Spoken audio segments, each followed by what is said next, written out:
안녕하세요 3학년 여러분. 오늘은 선생님이랑 3학년 1학기 국어에서 7, 8단원에 대해 복습해보는 시간을 가져볼 거예요.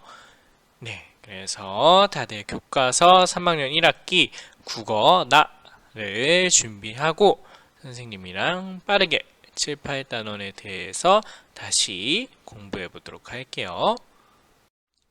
자, 186쪽을 다 같이 펴보면 7단원의 단원명이 나오죠?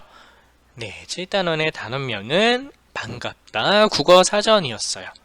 그래서 우리가 국어사전이 무엇인지 알고 어떻게 하면 국어사전에서 단어들을 찾을 수 있는지에 대한 방법들을 배워보았어요. 자, 그럼 이 국어사전은 왜 필요한지에 대해서도 우리가 이야기를 나눴었는데요. 교과서 188쪽에 보면 여러분들이 스스로 답을 적었던 곳이 있을 거예요. 자, 국어사전은 왜 필요할까요? 여러 가지 답을 할 수 있겠는데 가장 중요한 건 모르는 낱말의 뜻을 정확하게 알 수 있기 때문이죠. 국어사전을 활용하면. 그래서 우리가 어떠한 글을 읽는다든지 아니면 어떠한 방송, 영상을 봤을 때 모르는 낱말이 나왔을 때 국어사전을 활용하면 뜻을 정확히 알고 이해할 수 있어요. 그래서 이러한 도움을 주기 때문에 우리가 국어사전을 활용하는 방법에 대해 배웠던 거예요. 자, 그럼 선생님이 문제를 한번 내볼게요. 다음 낱말들을 국어사전에 싣는 차례대로 정리해 봅시다 라는 건데요. 이와 비슷한 문제들을 우리가 교과서에서 한번 풀어봤었어요. 196쪽에도 나왔었는데, 자, 총 5가지 낱말들이 있어요. 운동장, 여름, 강아지, 자동차, 고양이. 자, 이 낱말들을 국어사전에 싣는 차례대로 순서를 알맞게 정리해 보는 거예요. 가장 먼저 나오는 단어는 어떤 걸지, 가장 나중에 나오는 단어는 어떤 걸지를 한번 지금 여러분들 생각해서 답을 이야기해 주면 되는데 잠깐 있다가 선생님이랑 다시 확인해 보도록 할게요. 한번 생각해 보세요. 네, 생각을 다 해보았나요? 자, 그러면 이 단어들 중에 가장 먼저 국어사전에 실릴 단어는 무엇일까요? 네, 강아지겠죠, 강아지. 그 다음 고양이, 그리고 여름, 그 다음 운동장, 마지막이 자동차가 되겠죠. 왜 그럴까요? 국어사전에 실리는 단어들의 순서는 일단 제일 처음 첫 자음자로 우리가 판단을 할 수 있어요. 그래서 여기 나온 5 낱말들 중에서 기역으로 시작하는 강아지와 고양이가 앞에 나오는데 그 다음에 볼 것은 모음이죠.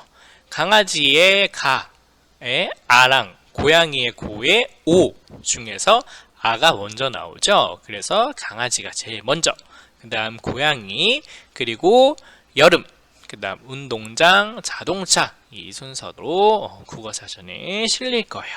그래서 우리가 국어사전에서 낱말을 찾을 때 어떻게 순서대로 찾는지에 대한 방법들을 배워보았어요.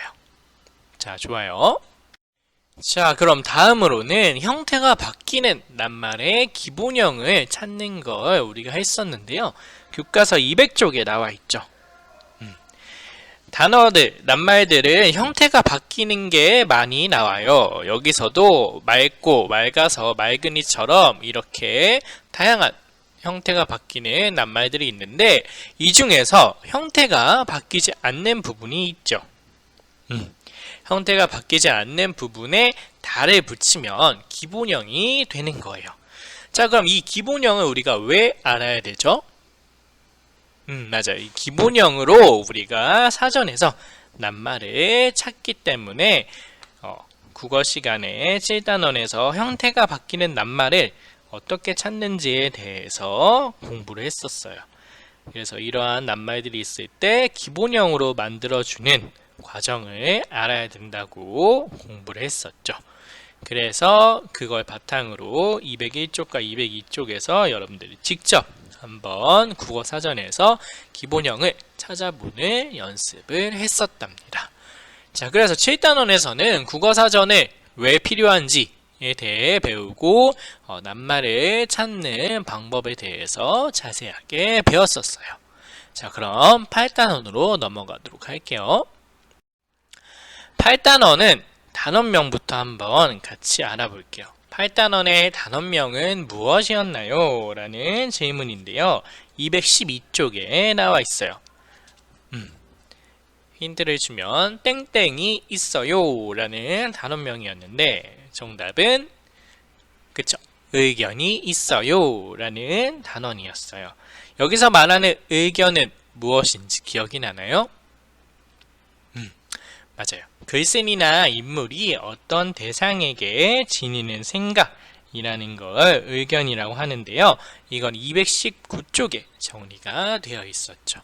그래서 이번 단원에서는 글을 읽고 어떠한 의견을 내는지, 어떠한 의견을 말하고 싶은지에 대해 우리가 공부를 했었는데, 자, 그래서 이번 단원에서 가장 중요했던 거는 글쓴이의 의견을 파악하는 방법에 대해 정확히 아는 거였어요.